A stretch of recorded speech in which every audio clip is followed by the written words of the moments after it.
This is Pod Populi. Podcast for the people.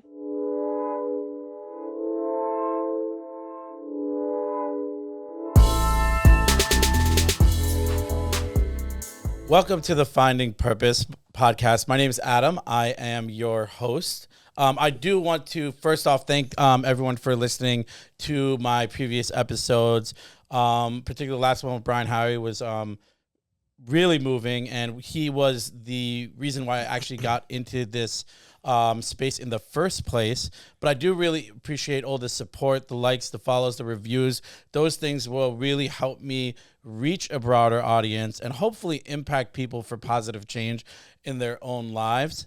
Today, I am super lucky and very grateful to have my friend Fred Camillo here in the studio. Fred is a lifetime Greenwich resident. He has spent his entire life here, but the things that he does in the community is what really drew me to reach out to him. He's had he's a graduate of Greenwich High School. He owned his own business in a recycling here. And he has been involved in Boys and Girls Club and all these different nonprofits where he really just gave himself to the community, where he eventually went into politics. And he was able to serve this area for 11 years, I believe, in the Connecticut House of Representatives, all the way up to being the assistant minority leader. And eventually he decided he wanted to give back even more to Greenwich. And he is now in his third term as the First Selectman of Greenwich. I was lucky enough to sit down in your office, Mr. Camillo. And, the one thing that I really gravitated towards was how your story embodies the importance of service. Obviously I've done my research. Very well. I'm very impressed. I try. It's important to know who we're speaking with. And one thing that struck me the most is how you are the son of Italian immigrants, I believe from Calabria, Sicily, and Naples. Oh my God, yes. And I want to just kind of talk about those early days first, because I think that obviously plays a role in who we become as men. That is great. I'm super impressed with your recall. I just visited Calabria about 3 weeks ago, and the village town where a couple of my grandparents are from is very poor. Mm-hmm. And that we sat down with the mayor, and it's a town called Rose. It's one of the sister cities of Greenwich, and they're very proud of that. And they have big signs, Greenwich, Connecticut, sister city with Rose. And the mayor said to us, we'd like you to come back, and there's lots of buildings here. In fact, the building we were in with him, the town hall, you look out and you see beautiful vistas here of the mountain of Calabria, and it's about 15 minutes from the water. Yeah, it's very poor, and the building was built in 1200. Some of these buildings there in the center of town are empty. They have no bathrooms. So this was a very, very poor town, and we're going to try and go back there and help them and work with them and try and, and highlight the experience and the views there, so people will go there as a destination.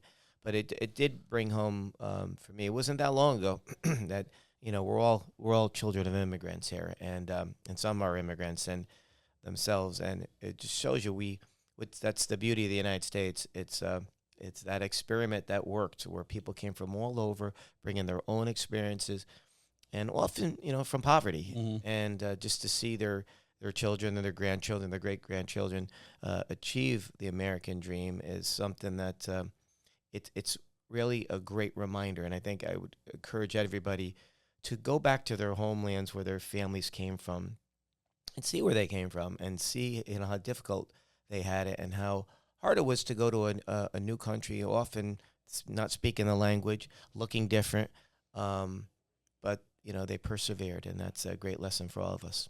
Yeah, I mean, that's beautiful. And one of the things that my father, he came here from India. My mom came here from Iran. And, one of the things that I also hold really dear are the values that they brought with them. and I think that's important. You being, of that Italian descent, what values early on were instilled in you that you can like clearly point to that kind of shaped who you are now? That's a good question. Just watching. My dad grew up very poor here in town and didn't have an easy life, and often had some tragedy in it. And yet he went into the Marine Corps when he was very young and became an assistant drill instructor. And he led by example. He wasn't a guy that was going to write letters to the editor. He wasn't going to give interviews. A great guy, beautiful crooning voice. It was like sounded like Frank Sinatra, but very private. And he led by example. And one of my friends at his funeral said to me, your dad instilled in you, the gift of giving. And he said, always remember, give and forget, receive and remember. And I always tell when I speak to classes all around the town, I always say, give and forget, receive and remember. And if you do that, what a life you're going to have. Don't expect anything in return. And you actually, as you get older, maybe not when you're young, but when you're older, you get more of a kick out of giving than receiving. It almost gets embarrassing sometimes to receive something. And when you're young, you want to receive. But as you get older, it's all about giving. And that was instilled in me and my family at an early age. Yeah, I mean, I think like that's like such a valuable perspective shift. And I think, it's also attributed to just like the journey that you've been on, like growing up, where your dad was just grinding and you said it was marked by some tragedies as well. Like that changes your perspective. As you grew in this community, what were the pillars of this community that you really leaned on, as you were growing up and becoming a man? Yeah, when you say pillars, like people and people, or just events or... Yeah, people, events, institutions. That's another great question. As a young boy, I went to the Greenwich Boys Club. It was not yet the Girls Club, Boys and Girls Club. So something like that was... Was it at the same spot, like right there? Yeah. It was in the same spot. My father was a club kid in the 1930s at a different spot in town. My uncle... We called him Uncle Rains, but his name was Lorenzo Camillo. But all the thousands of kids knew him as Weeds. He's got a big portrait hanging on the wall there.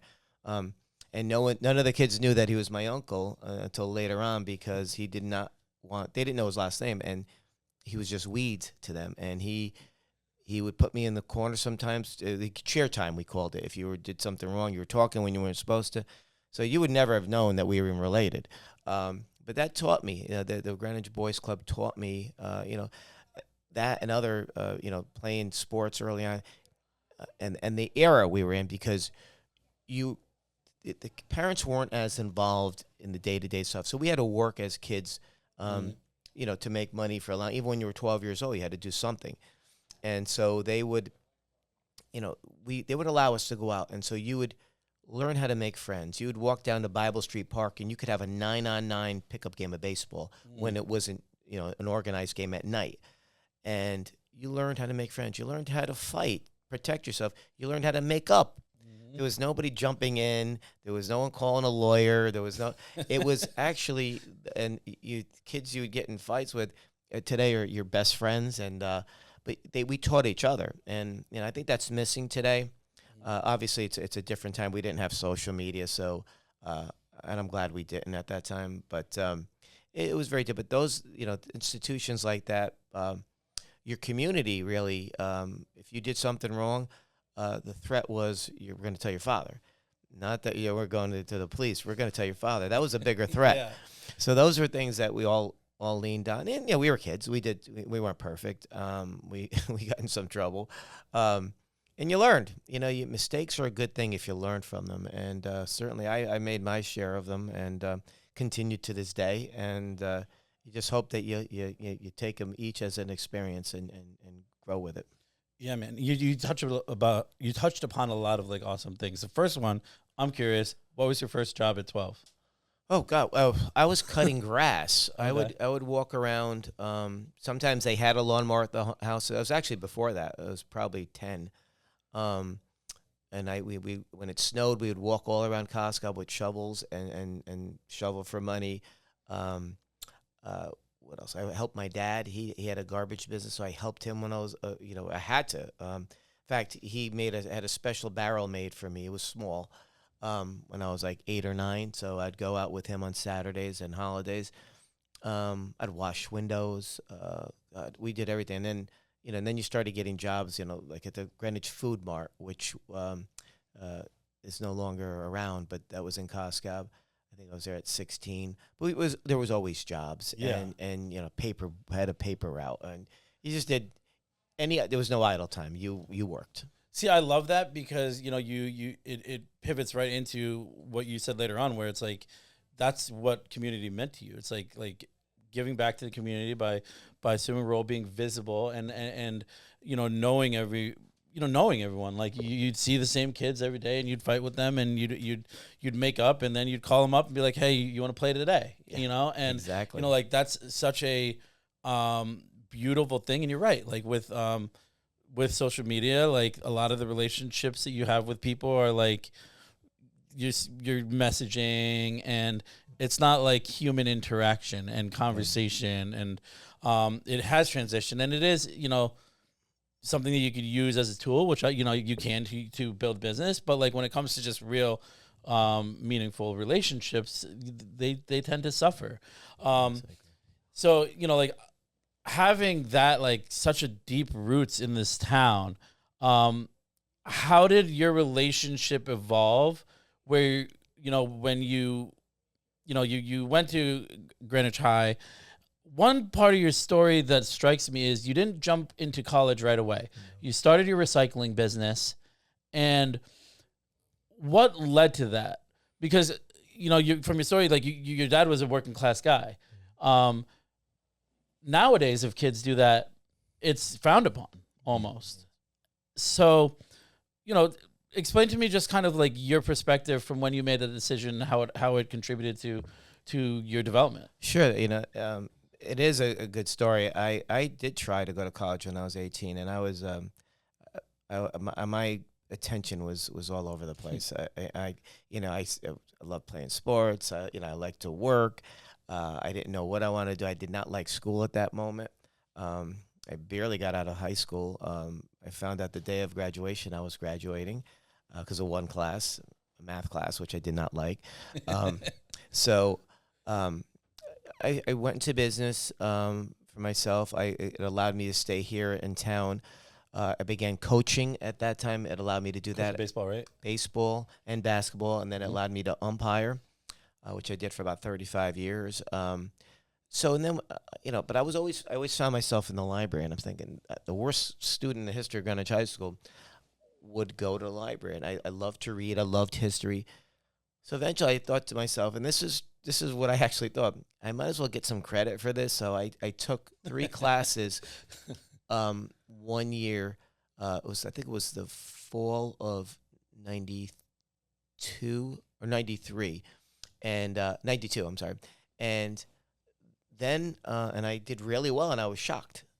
And I was getting a 4.0 every semester. I ended up getting a couple of degrees, and the first degree I got in about 3 years. And I was working full-time. I was volunteering, basically full-time. And one semester I had, if you took my thesis and the class with it, was 24 credits, and I had a 4.0. So this was somebody that had probably a D average in high school. So I wasn't ready in high school. And I tell people all the time, you may not be ready at 18. That's okay. Mm-hmm. Don't rush into it. Do what feels natural.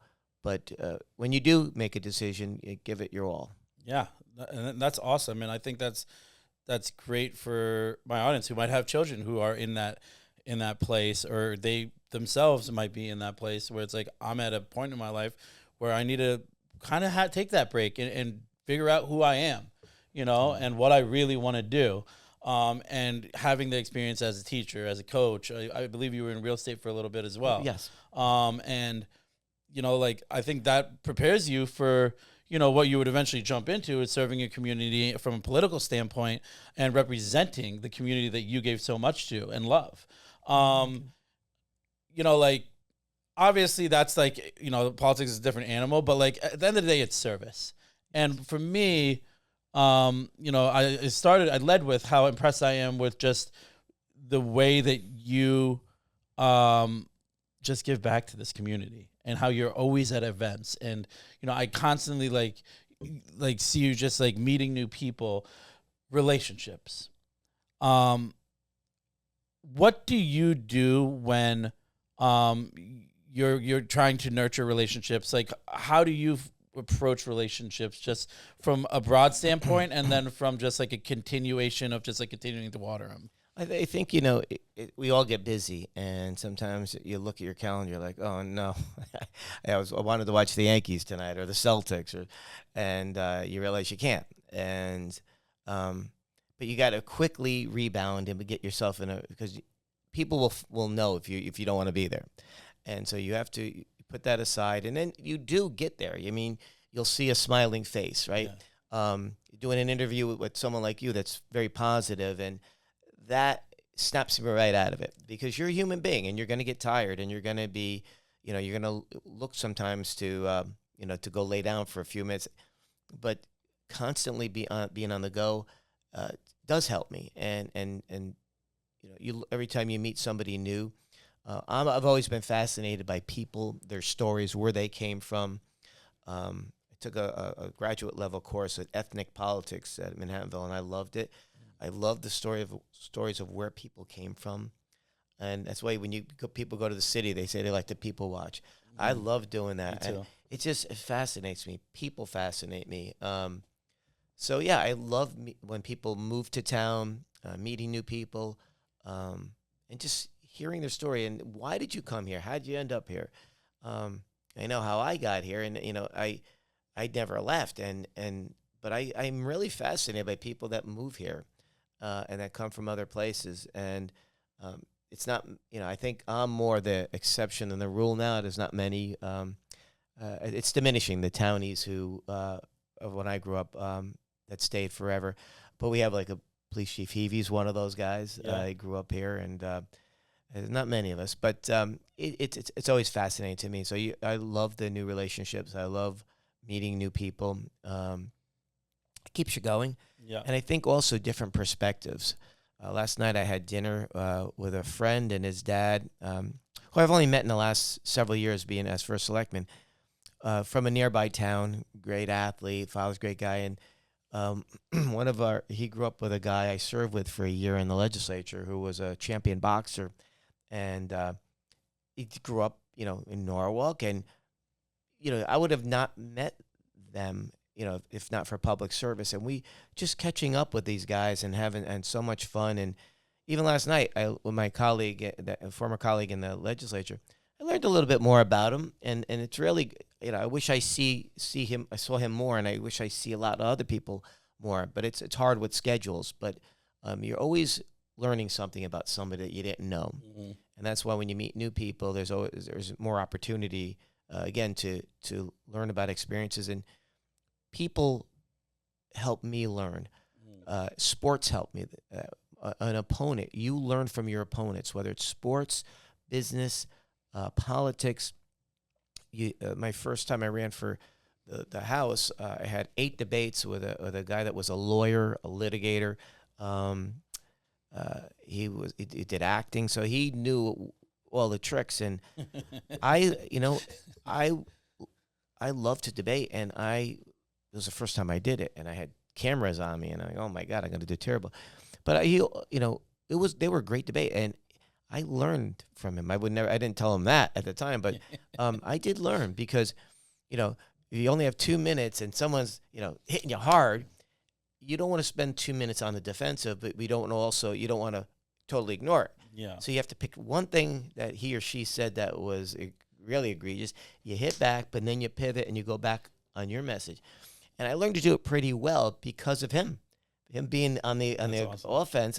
But it was something that he helped me with. Well, I think that's awesome, because one of the things that we both agree on is like meeting other people and learning their stories, and allows you to kind of like step into their shoes for a second and look at the world through their eyes. And that's something that like I have been very conscious of doing just on my day to day, just like understanding that my truth may not be their truth, and understanding that like, hey, the better I understand where they're coming from, the better we can reach a solution that all parties are happy. We're jumping into your public service and your political career. How has just like the culmination of like everything, like the traditional Italian values, play a role in how you navigate that world? Yeah, it's helpful, but it's also sometimes can be a warning sign because Italians could be volatile, right? We're passionate people. When I was in Italy, I was really trying to. I said, I thought to myself, I'm going to be able to understand what they're saying because I listened to it my whole life, and they talk so fast. I could not. I would get one out every 10 words. I had never seen people talk so fast in my life, and that it bring a passion, and so sometimes you have to dial it down and not react right away. It's less is more, as the old saying, and so I love the fact that my heritage is a very loving one. It's a very passionate one. People love going to Italy. They love the Italian food. They love the Italian music. And the language is beautiful. So it's such a. I'm very, very proud of being Italian. It is more than being myself. I just think it's. I was blessed to be born into such a people with such a heritage. But again, they talk about Latins and people are very fiery, feisty. So you got to channel that, and it's like sports. You don't a boxer running out there and getting spent in the first round, just continuously throwing so much where he can't lift his arms for the next few rounds. Right, you got to pace yourself and know when to put your foot in the pedal and know when to back off, and you got to use your head. It's not just your body, and I think that's life. Absolutely. Take what's you're Indian and Iranian. That's a great background and great history there, and Iranian Jewish too. So Persian Jewish, yeah. Oh my God! So that all of these things, right, contribute to who you are, and you get the best of three worlds there. So you're trying to channel all that works there, and there's a lot of similarities with Italians and Iranians and Indians and Jewish people. And I did 23andMe, and a cousin just did Ancestry.com, and we're Calabrese, Napolitan, and Sicilian, but Sicily was invaded a lot, and so there's a little bit. I always said I was 100% Italian, but if you go back hundreds of years, there's a little Greek, there's a little French, there's a little bit Iranian, there's a little Egyptian. Don't ask me. All in the neighborhood, All in the neighborhood. And so, and the people in those areas, in that part of the world, sometimes you can almost tell the facially, the expressions, and so to me, I get a kick. I just love it because I can't, and sometimes I can't even tell the difference. Like if someone says I'm Italian, I say, yeah, you look at it, and they say, well, no, I'm not. I'm something, and it just the mannerisms, but so much, even like regionally where we are. The Northeast, a little bit different from like the Midwest. Oh, absolutely. They're laid back. Yes. We're not. Yes. But I get a kick out of all that. I love it. It's so funny that you say that because it's, like having those three different cultures. Yeah, like I see the similarities in them. And it's funny when I talk about like people ask me, like I was raised Jewish, but like I've had like these Hindu influences. Every girlfriend I've ever had was Catholic, so it's like I'm so blessed to have been exposed to all these different faiths. Which begs me to ask, like, how does faith play in a role in your journey? Well, I think I don't know how anybody goes through life without it. It's faith. It's not a certainty. We have our faith. No one's ever come back and told me what the next life is going to be like. So we have our faith. There's some signs. I believe in that. And I know, I think as you get older, you realize there's little bits of other faiths that are very similar. Yeah. Very similar. And I always wonder, well, how did they diverge? How did they go, end up here, I mean, I know some of it, obviously, like Lutheranism, why Martin Luther started that religion. But, it fascinates me, but I think you have to be grounded in something. I always felt bad for some friends over the years that I've met, and even in the legislature, they just didn't have any belief system, and they were perfectly fine people. But I felt bad because I think if you don't have that faith, and certainly you have to do a lot of thinking because people always argue that evolution versus creationism, and I think there's a combination there because you could say, where did this come from? Eventually, you stop. It comes to an end. So something created something in the beginning. But, doesn't mean that this didn't evolve from a tree event, at one point. And where did the tree come from? And so if you look at it that way, to me, I'm convinced there's absolutely a higher being. And, religion does keep you grounded. Yeah. And, there's an old saying, doing the right thing when no one's looking. Yep. I think someone's always looking. Yeah. No, absolutely. I love that, and it's such a cool perspective. And I also do kind of feel bad for folks who don't have something that they believe in because and for a while I turned my back on my faith because I was going through things, and but like when I invited it back, it's like okay, cool, like I got someone with me, on this journey, and it's a really good feeling to have it. One thing that you've been making references to is sports, and that's one thing that I know me and you both love. And, I think that's just a tribute to like your competitive nature as well. And Kobe is like one of my favorite people. And, one of the things he always had said was, like I put in all these reps, I'm in there like practicing so that I am prepared for these high stakes moments where the normal person, it would be a high stake moments. But for me, it's like I've taken that shot like 400 times, and it comes natural. And I think that's how you like when you explained how you were in the debate, it's like kind of like that similar mentality where it's like,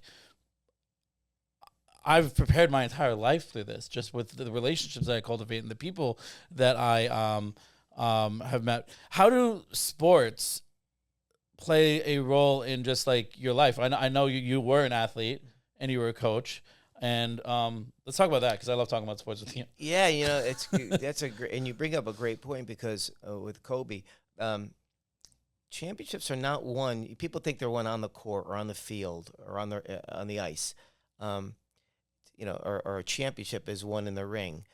Championships are won at 4 a.m. when you're doing road work.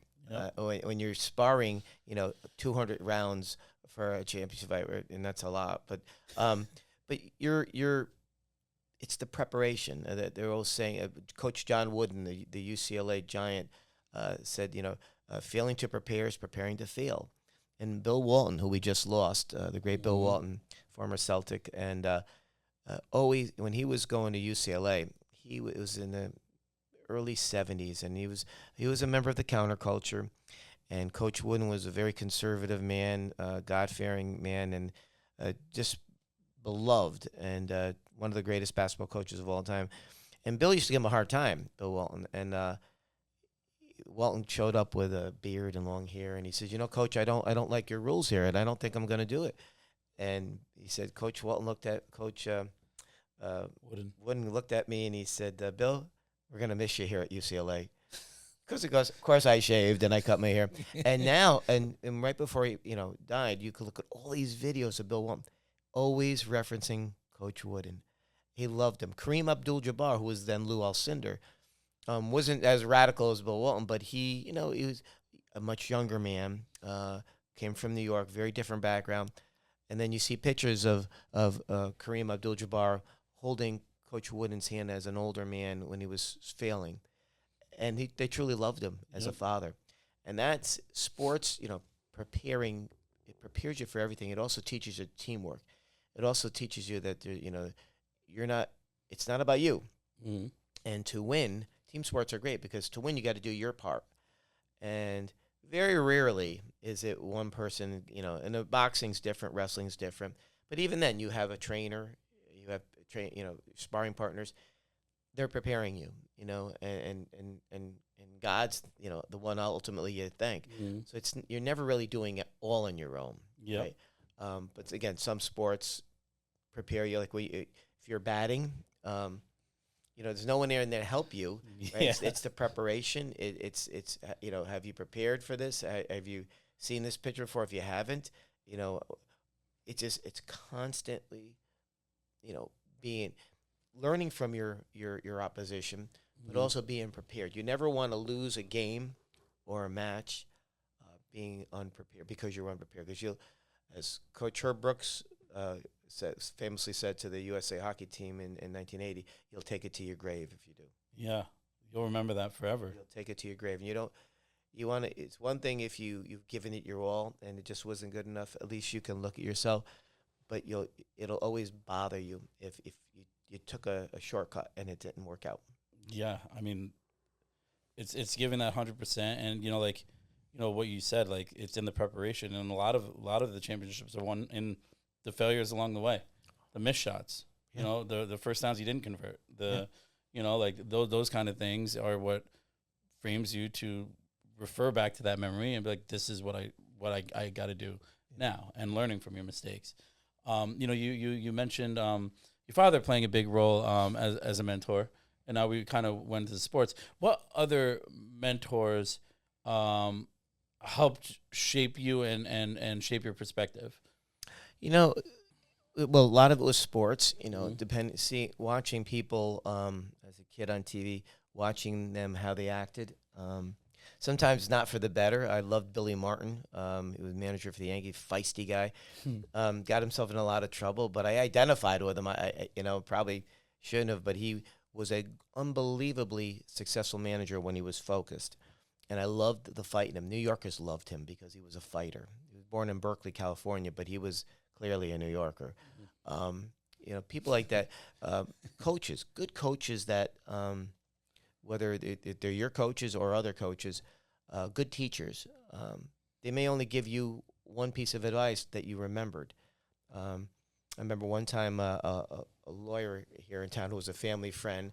I don't know how I was young, and got into a little trouble fighting, and he took me in his office and he said the same thing to me that my Uncle Joe Camillo had said to me, is that you don't want to disgrace the family, you don't want to disgrace the name, you always want to do better. Right? You want to do better. You were giving gifts that your father didn't have and his father didn't have. So you want to take it to the next level, and then hopefully the people that come after you take it to the next level, and just always trying to do better. And my father would always say that, and then he'd say, he'd have these famous sayings that, you hang around foul balls, people are going to think you're a foul ball. And it was always a sports analogy. Yeah. And I laughed at that, and I said, well, maybe I think I'm the foul ball with my friends. But it was, you learn. You remember certain things. I don't know. It's weird. Certain things from certain people, but those coaches. Is there anyone that stands out to you particularly? My dad, because of his kind of silent, leadership on things, the way he led his life. Again, had a hard life. Certainly made mistakes too, but just the way he was able to cope in the face of that. I don't know if I could have done that. Certainly, people like that. There was lots of people in the community that we all loved. There were coaches that stood out. It's probably too many to name, but it's they're the ones that, even if you don't always follow their advice or their example, it's in the back of your head. Yeah. And when you screwed up. And since I got involved in government, I looked at people like Sam Romeo, who's still involved, who runs Greenwich Communities. He was a giant on the RTM, and always took on fights that were sometimes not popular, worked really hard. And what I always liked about Sam was he would, being that type of guy, you'd get in a lot of disputes, and a lot of people didn't like you, and he would get in arguments with it. But almost all of them became his friend later on. And he would say, it's bad when you lose a friend, and then a friend becomes an enemy. But when an enemy becomes a friend, they stay that's a friend for life. And I found that to be true, that adversaries, I don't call everybody enemies, but adversaries sometimes, or opponents, I love the fact that a lot of them have become great friends, and I've learned from them.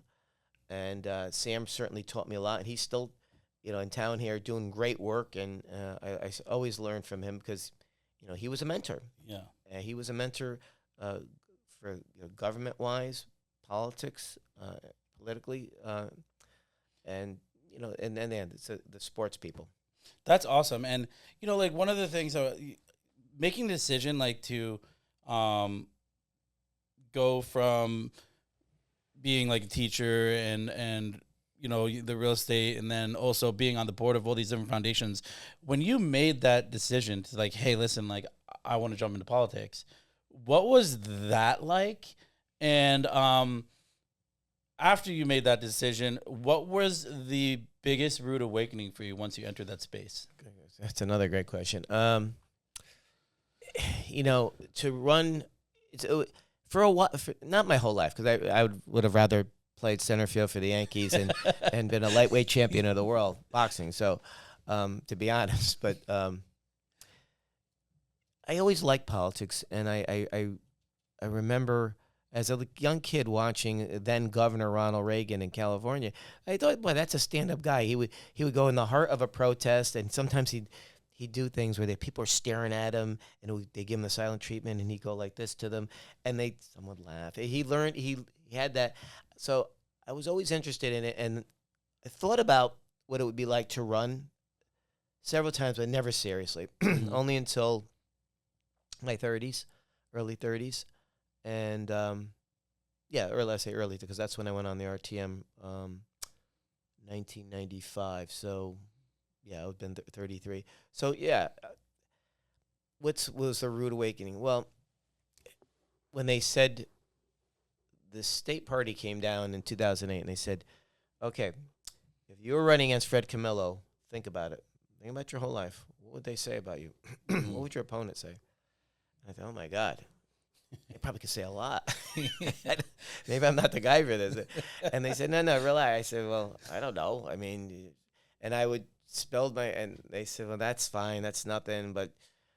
And I thought, wow, I really am going to be. And then when I was running, this was 2008. So Google, there wasn't a lot of stories on me then, but I had written some letters to the editor, some op-eds. One was on Ronald Reagan, and my opponent had paid somebody, I think, or had a volunteer research me, and they must have went to the library and the microfiche. They got some of these things from 1996, and they were fine. But I'm thinking they were just trying to pick out, well, this is an extreme agenda here, and this guy is way to the right. And I'm thinking, wow, I've never thought of myself as that. And then it realized, wow, you're going to be everything you do, everything you say. And the first time we were on camera debating, somebody had mentioned to me before, remember what you say. It's recorded forever now. And that hit me like, wow, I'm not just talking to a friend in a bar or at the deli.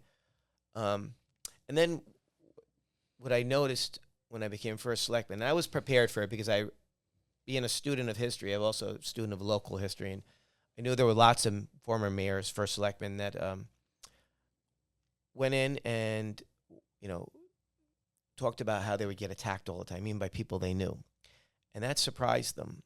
So I kind of prepared myself for that, but then we were hit with a pandemic, and 3 months into it. And I thought, we got out there ahead of this. We got out the outdoor dining. We wanted to make sure businesses continued.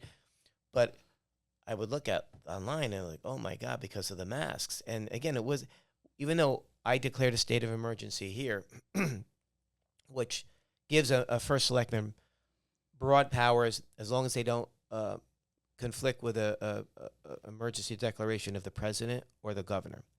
But we were working together. I was working together with the governor. We knew what each other's, we were doing on our different levels. And it was controversial because there were some people who doubted the whole thing. And all you had to do was turn on TV and you'd see, makeshift morgues being set up outside of hospitals. Yeah. You did not want that to happen here. So I said, I'd rather err on the side of caution and be criticized than take it to my grave. I did too little. Yeah. Because that would have been lives. Totally. So, and we came out of it great. But I remember some of the things that were said and people were posting and like, oh my God. And some people I knew.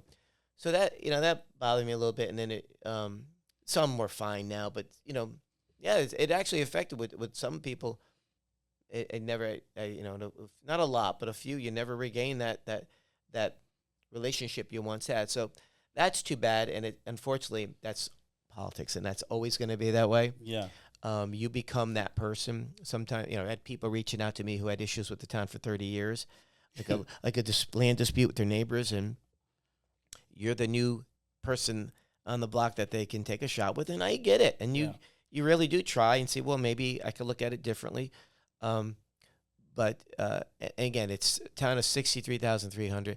Overwhelmingly, they've been so great to me. But there's a few that will hold things against you because you didn't rule the way they wanted you to, or they expected something. Yeah. And that there's a little bit of that. Unfortunately, people think that they've known you they've known Adam for a long time, and I know he'll do this for me. But if you do something that you wouldn't have done for anybody else, you set a precedent. Yeah. And you got to make sure you're doing that you could always defend what you're doing. And it's that's tough. Yeah, totally. That's a tough one because you feel bad, and then you see some of the reactions sometimes, and you could tell, right, then that person really wasn't as good of a friend as I thought. If they judged me on one thing, they're asking me to do something that I couldn't do for anybody else. Yeah. Because it would set a precedent. And they're negating this body of friendship and history that we have based on that one decision. It's more of a reflection of them than it really is on the way that you led to your decision making. Yeah, I truly believe that because it's, one person, I won't go into the details, but asked me to do something that was horrible. And she went crazy when I didn't do it. And I've known the woman forever. And it made, I thought to myself, then that was not a good friend anyway to begin with. Yeah. And you have to move on. You have to move on. You can't dwell on it. It'll eat you up. That you can't. I had a friend that was a head of a city in Connecticut. He used to always read the comments in the papers, which all of us do at times. I stopped doing it because you can't. It'll get to you. It's like when you're reading the mean tweets and like all these mean things. tweets. Yeah, you don't read them. So on Twitter. It's funny because I get lots of even in town there's some anonymous Twitter accounts, and they're always. And one day they were one of our elected officials posted something, and they went after him, and they threw my name into it, and he sent me it, and I go, oh my God, and it was like 4 or 5 anonymous accounts, but no one was paying attention to them, but themselves. They were talking to themselves, and it was funny. But the minute if you respond, and I learned this early on. They don't have many people following them, but if you have a lot of followers and you respond, they respond. You're opening up all your followers to them. Yeah, and that's probably what they want. So you don't. And it's hard because sometimes if someone says something that is not true, it takes a lot not to respond. But you condition them, as someone told me a long time ago. You condition them that they're going to get a response out of you every single time, and you can't do that. Yeah, and you can't do it for your sanity or for being productive during the workday. You just can't waste it. So I'll put things on Twitter, and I don't, and I may have like 11 notifications. That's not good.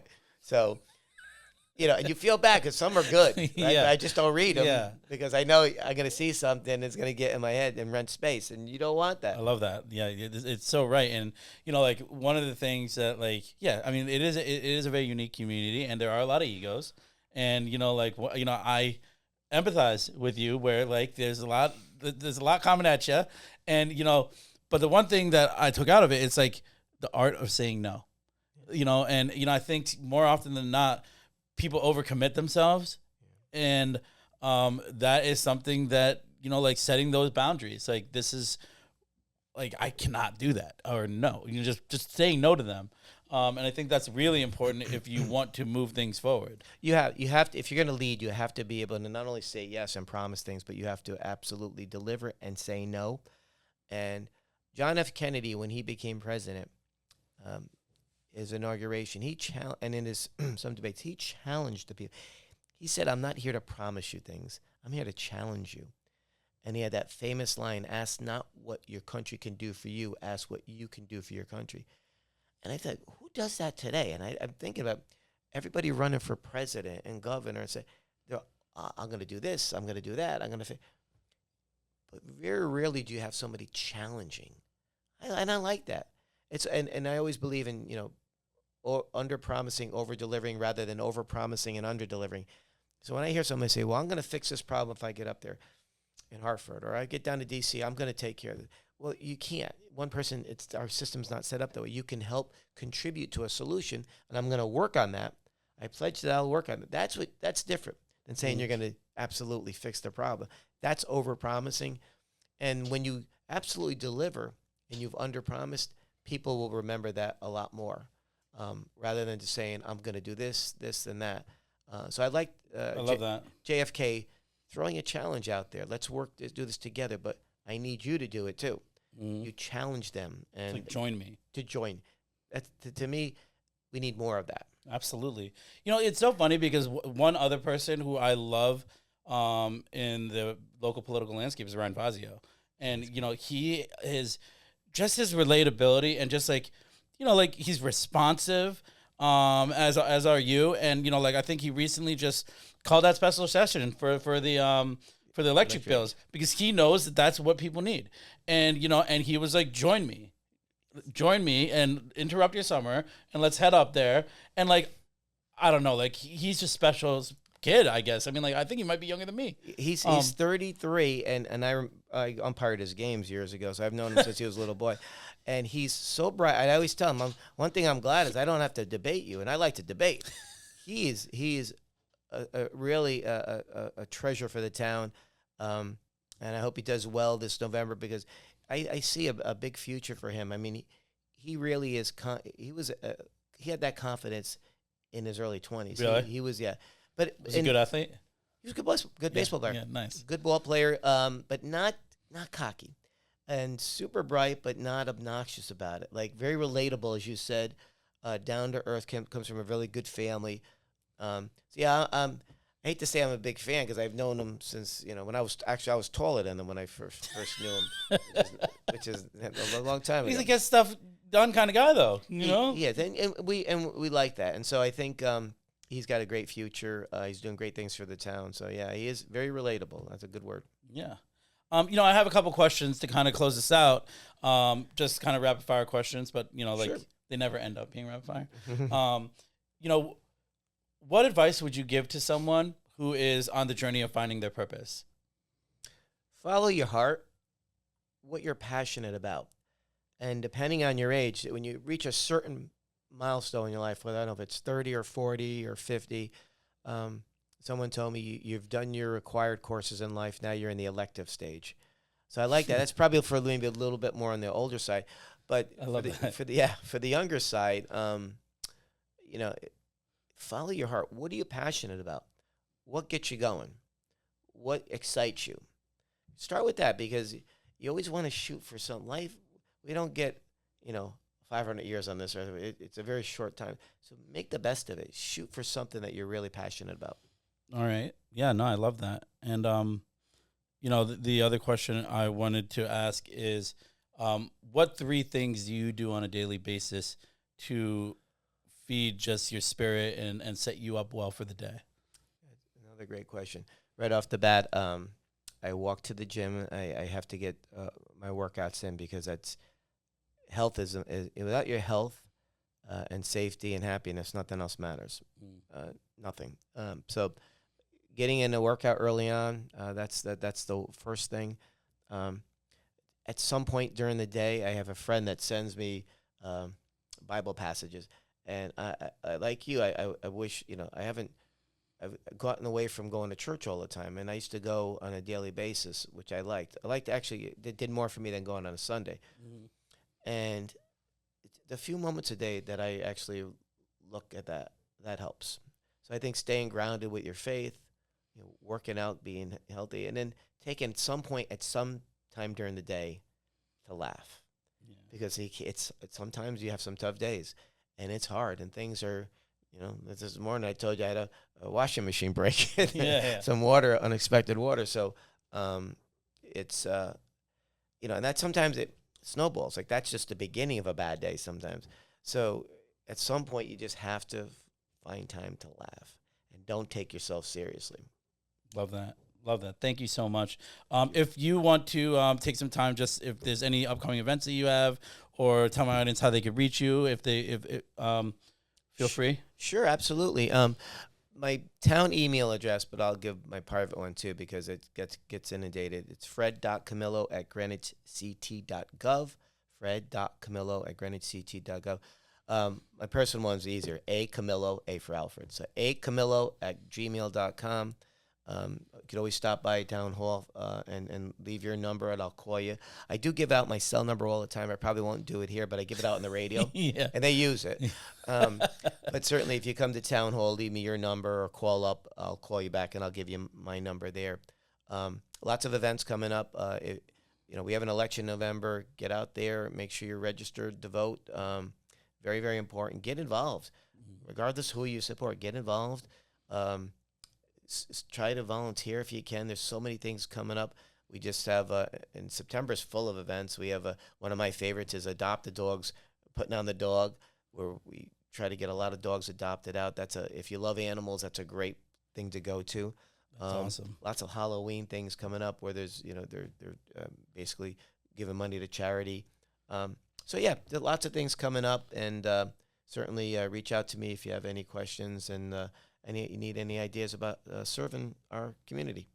Thank you so much, Mr. Fred Camillo, First Selectman of Greenwich, Connecticut.